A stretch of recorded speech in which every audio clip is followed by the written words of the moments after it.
Seguinte, essa aula é sobre a regência una do padre Diogo Feijó, tudo bem? 1835 a 1837. Se você está procurando a outra parte do período regencial, dá uma olhada nessa playlist aqui que você vai encontrar, tá certo? Não se esqueça de passar no site 10historia.com para pegar a sua lista de exercício, tudo bem? Curte nossas redes sociais, segue a gente no Twitter e vamos estudar. Tá certo? Vamos lá. Bom, o que acontece com o Feijó? Né? O Feijó é um cara que até tentou dar um golpe para ele governar sozinho, tentou se articular politicamente para concentrar mais poder do que podia, né? E também por isso, né? Até por isso também, várias revoltas se espalham pelo Brasil. As mais célebres são a cabanagem, a Sabinada e a Revolução Farroupilha. Tem também revolta dos malês nesse período, né? Mas a dos malês é uma questão de escravos, é uma questão que não chega a ser uma questão política contra o governo central. Cabanagem, Sabinada e Revolução Farroupilha. Aposto que você conhece melhor a Revolução Farroupilha, não é? Né? A Sabinada do médico Sabino, do Francisco Sabino, a gente não conhece tanto. Acho que o povo lá da Bahia, tem gente na Bahia assistindo? Comenta aqui se você for baiano. Conta pra mim alguma coisa da Sabinada, por favor. A Farroupilha, ela tem uma abrangência nacional porque ela é a mais duradoura, né? Ela vai durar 10 anos, né? Ela vai terminar só lá no governo do Dom Pedro II, né? E a cabanagem, cadê o meu povo do Pará que já comentou no outro vídeo? A cabanagem é uma das principais, acho que é a mais sangrenta da história do Brasil, tá? Não é tão duradoura, mas ela é, acho que a mais sangrenta. Acho que morreram 20 milhões de pessoas, não é isso? Comenta aí, você paraense que está assistindo o vídeo, comenta aqui embaixo, conta pra gente exatamente quantas pessoas são. Bom, essas revoltas todas, né, são reações da política do Rio de Janeiro, né? Dessa centralização do poder, e elas também são reações à falta de participação política, portanto. Né? Então, as províncias, chamadas províncias periféricas, elas querem mais espaço. Já foi dado espaço para elas na outra aula, né? Na regência trina permanente. Mas elas querem ampliar isso mais ainda, porque agora que eles têm uma parte da liberdade, da autonomia e tal, nós vamos buscar um reforço dessa relação. Tá? Então várias revoltas aparecem pelo país, essas aqui são as mais importantes. Agora, o governo do padre Diogo Feijó, regente padre Diogo Feijó, ele tem também uma marca. Nós vamos dividir os liberais, né, moderados, em dois grupos muito importantes. Né? De um lado, os progressistas, e do outro lado, os regressistas.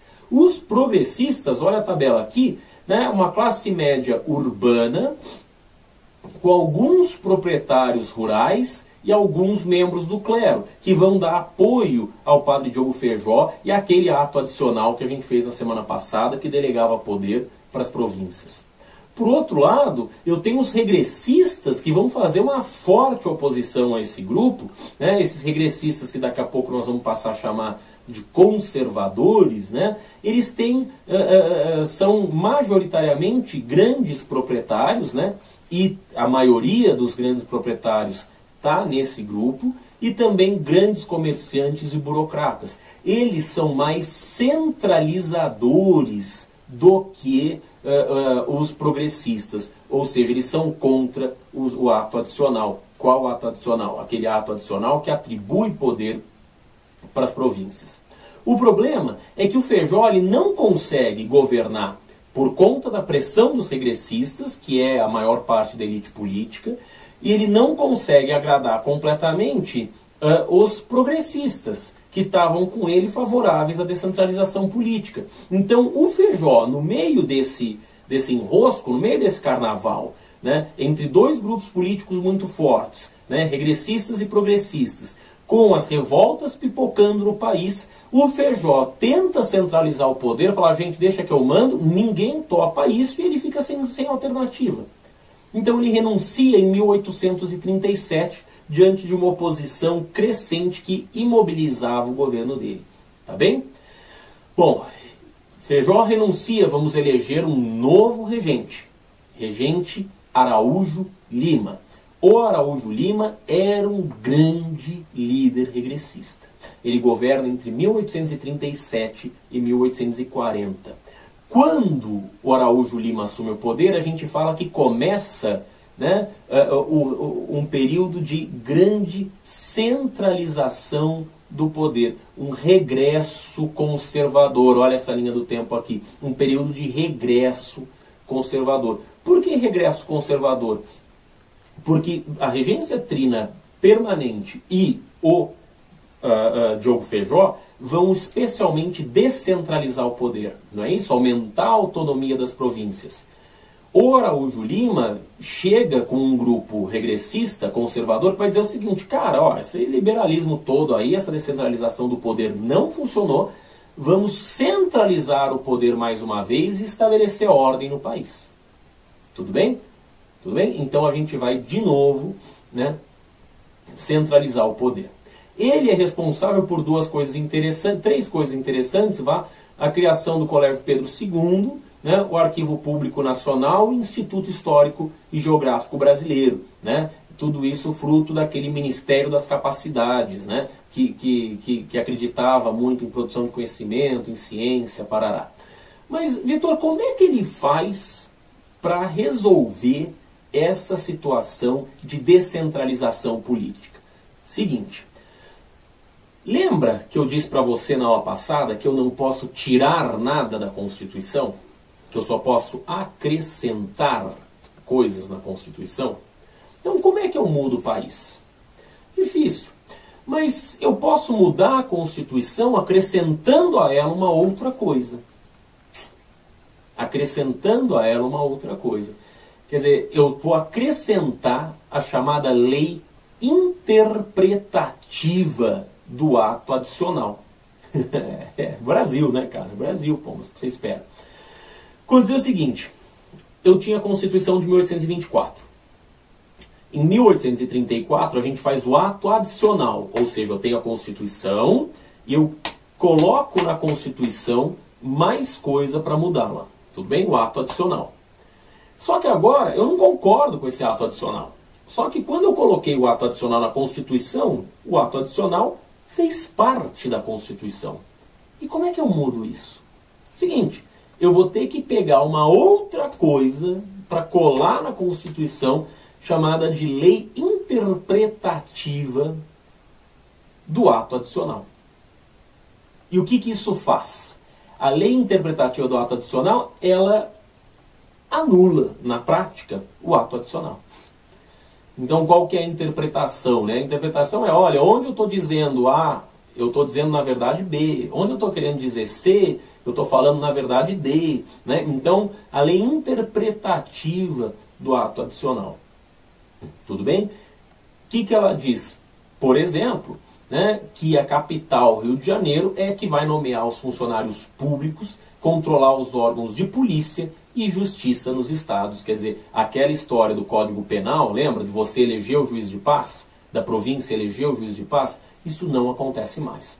Isso não resolveu o problema de instabilidade dentro do país.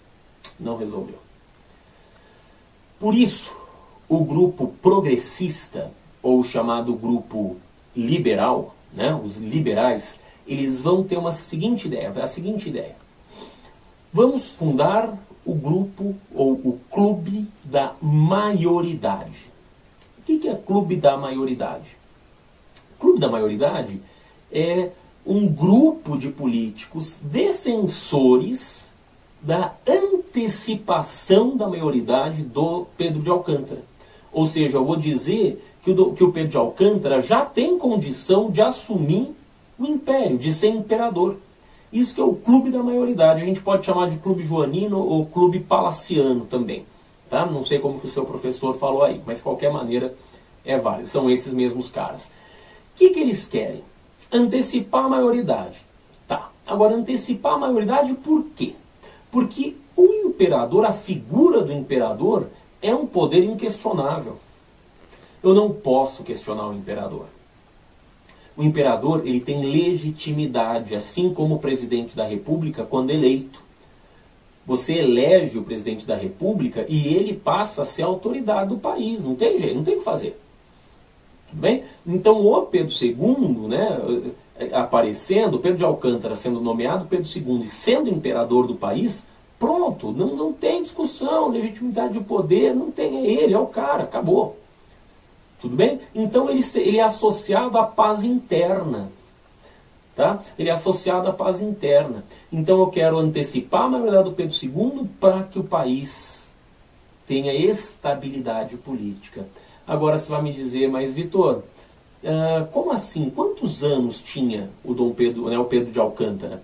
Pedro de Alcântara, ele tinha 4 para 5 anos quando o pai dele abdicou, Dom Pedro I abdicou, ele agora tem de 14 para 15 anos. Nossa! Quantos anos você tem, cara? Quantos anos você tem? Imagina você com 14 anos, ele deve ter perto disso, talvez tenha perto disso, um pouco mais. Imagina você imperador do país. Por que os liberais vão falar isso? Os liberais, né, os progressistas, eles querem, né, a nomeação do Pedro II, a antecipação da maioridade do Pedro II, por um motivo muito simples. Quem está no poder mesmo? O Araújo Lima. O Araújo Lima, ele é conservador. Entendeu? Então eles, liberais, vão dizer o seguinte: olha, coloquemos o imperador no poder, Dom Pedro II no poder, porque ele vai conseguir estabilizar o país, estabilizar a política, parará. Só que os liberais têm a intenção também de, com isso, tirar os conservadores do poder, entendeu? Esse é o truque dentro da política, né? Você se aproxima do poder como? Não porque eu quero poder, porque é o melhor para o país. Ou eu digo que é o melhor para o país. Então agora, os liberais trazem esse argumento. Olha, é paz interna, mas eles também querem tirar os conservadores do poder, eles também querem se aproximar do poder. Mas, Vitor, se os conservadores, se os regressistas estavam no poder, por que eles topam? Por que eles aceitam isso daí? Porque, de fato, o país estava se fragmentando. De fato, eu tinha muitos conflitos dentro do país. Então eu conservador, prefiro me afastar um pouco do poder, colocar Pedro II e pacificar e estabilizar o país, do que permanecer no poder e de repente uma província se separa. De repente o pessoal lá, os cabanos do Pará, fazem uma outra revolta e se separam. De repente o pessoal aí da Bahia se separa, né? O Sabino, ele tinha dito isso: enquanto não tiver um imperador eu não volto. Só que essa espera podia significar, ou o pessoal lá do Rio Grande do Sul, né? Os farrapos, que num certo momento vão anexar também Santa Catarina, né? A República Juliana, né? Além da República Rio-Grandense. Então como é que é isso? Sacou? Então para os conservadores é uma boa. Eu saio do poder, coloco o Pedro II e aí é Pedro II, é jogo político. Mas pelo menos eu mantenho a unidade territorial. Tudo bem? Então nós vamos colocar o nosso querido Dom Pedro II, né, o Pedrinho de Alcântara, o Dom Pedro II, agora nomeado imperador do país, na tentativa de pacificar. Funciona? Funciona. Funciona. Vamos falar, funciona. Tá? Funciona. Mas tem restrições. A gente vai ver na aula de Segundo Reinado. Se liga aí. Abraço. Até mais.